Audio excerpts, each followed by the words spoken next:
오늘의 큐티 말씀은 사무엘상 2장 11절부터 21절입니다. 제목 여호와를 알지 못하는 자와 아는 자. 먼저 앞뒤 문맥을 살펴보겠습니다. 사무엘상 1장은 사무엘이 태어나기 전 엘가나의 가정 이야기를 기록하고 있습니다. 아이가 없었던 한나는 비록 속이 상하고 마음에 짐을 안고 살았지만 기도하며 여호와 앞에 나갔습니다. 여호와께서 한나의 기도를 기억하셔서 아들 사무엘을 주셨는데 사무엘이 젖을 만큼 자라자 서원한 대로 실로에 있는 여호와의 성막에 데려갑니다. 사무엘상 2장에서는 한나의 기도, 고백, 찬송이 나옵니다. 자신의 슬픈 마음을 기쁨으로 바꾸어 주신 여호와를 찬양하고 있습니다. 모든 주권이 여호와 하나님께 있음을 고백하고 있습니다. 온 땅을 통치하시고 심판하시는 여호와 하나님을 노래로 찬양합니다. 2장 후반부에 보면 엘리 제사장의 아들과 사무엘을 비교하고 있습니다. 엘리 제사장의 두 아들 홈리와 비느하스는 행실이 나쁘고 여호와를 알지 못하였다고 말하고 있습니다. 어떻게 제사장이 여호와 하나님을 알지 못할까요? 이들의 죄가 여호와 앞에서 심히 컸다고 말하고 있고 여호와의 제사를 멸시했다고 기록하고 있습니다. 이에 반면 사무엘은 에봇을 입고 여호와 앞에서 섬겼다고 말하고 있습니다. 문단을 나눠보겠습니다. 11절부터 17절은 엘리의 두 아들 홈리와 비느하스, 18절부터 21절은 실로에 머문 한나의 아들 사무엘. 11절에 보면 엘가나는 라마에 있는 자기 집으로 돌아갔습니다.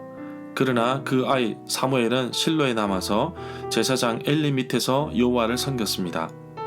12절에 보면 엘리의 아들들은 행실이 나빴습니다. 나쁜 사람들이었습니다. 그들은 여호와를 알지 못하였습니다. 여호와를 두려워할 줄 몰랐다고 합니다. 개역 한글 성경에서는 불량자, 공동 번역에서는 망나니, 굿뉴스 바이블에서는 건달이라고 기록하고 있습니다.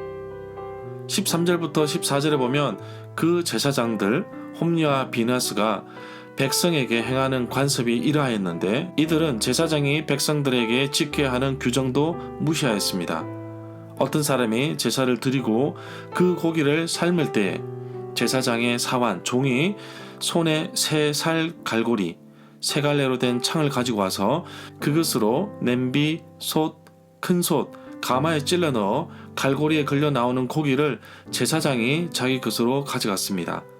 이 제사장은 실로에서 그곳에 오는 모든 이스라엘 백성들에게 이런 식으로 괴롭혔습니다.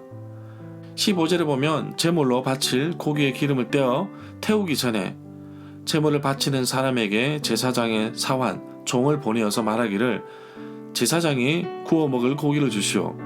제사장은 삶을 고기를 좋아하지 않습니다. 그러니 날 것으로 주시오 라고 말하였습니다. 이것은 직권남용입니다.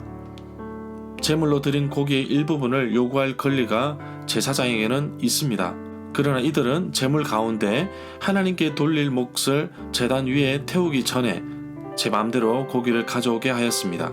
심지어 기름까지 요구하는 것을 볼 수 있습니다.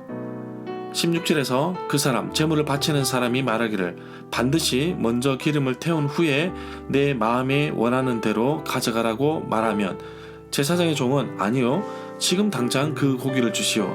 지금 주지 않으면 억지로 강제로 빼앗겠소 라고 하였습니다. 제사장의 소득은 레위기 7장 31절부터 36절에 언급되어 있습니다. 기름이나 고기를 먼저 하나님께 드린 후 제사장에게 주어 소득이 되게 하였습니다.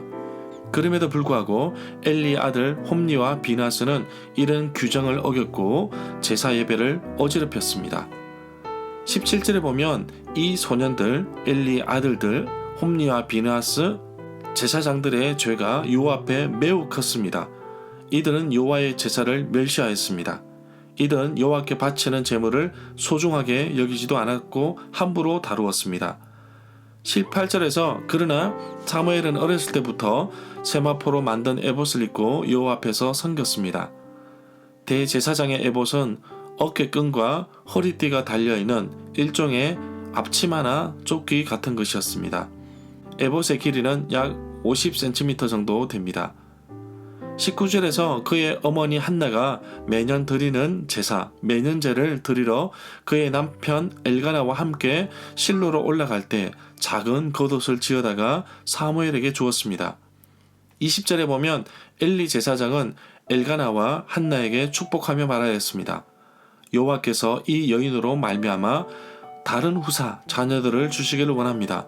그런 이유는 바로 이 여인 한나가 여호와께 간구하여 얻은 아들을 바쳤기 때문입니다. 그래서 여호와께 바친 사무엘 대신 여호와께서 한나에게 다른 자녀들을 주시기를 원합니다.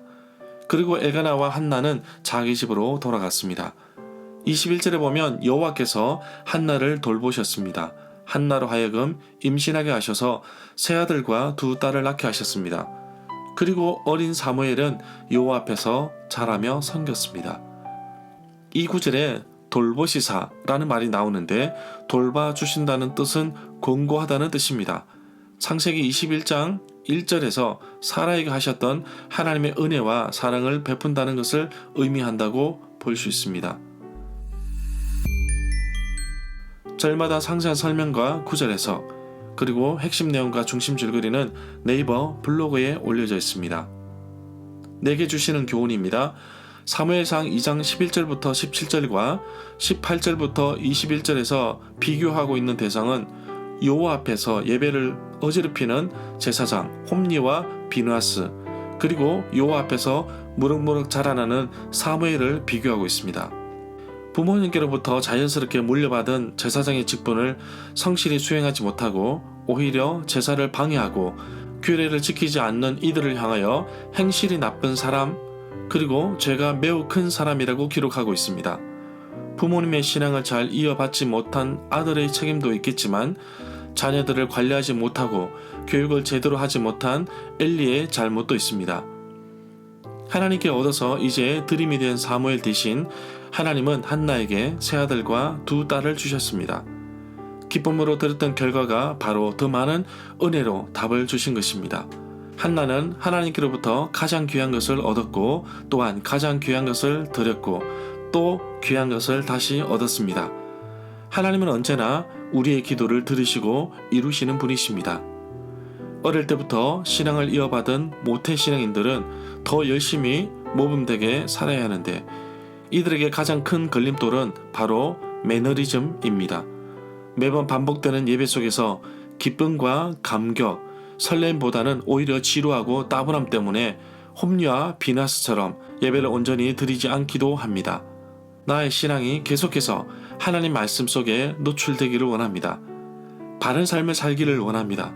엘리의 아들처럼이 아닌 한나의 아들처럼 정말 하나님 앞에서 성장하고 성숙하는 사람이 되기를 간절히 소망합니다. 오늘 하루도 하나님 앞에서 기쁨의 삶이 되는 예배가 되는 하루가 되기를 간절히 소망합니다.